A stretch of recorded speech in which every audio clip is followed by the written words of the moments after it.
સુરેન્દ્રનગર એસઓજીએ લીલા ગાંજાના જથ્થા સાથે એક શખ્સને દબોચી લીધો।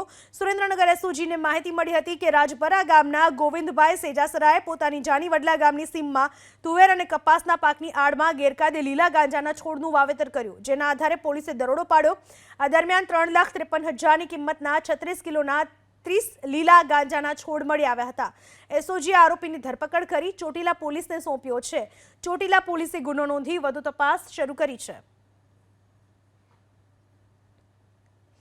લીલા ગાંજાના છોડ સાથે એક આરોપીને ઝડપી લેવામાં આવ્યો છે। 3.53 લાખનો આ મુદ્દામાલ થવા જાય છે।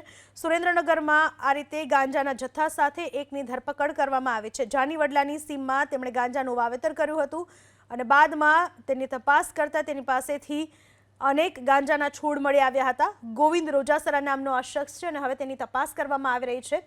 ખેતરમાં તુવેર અને કપાસની આડમાં આ ગાંજાના છોડનું આ શખ્સે વાવેતર કર્યું હતું।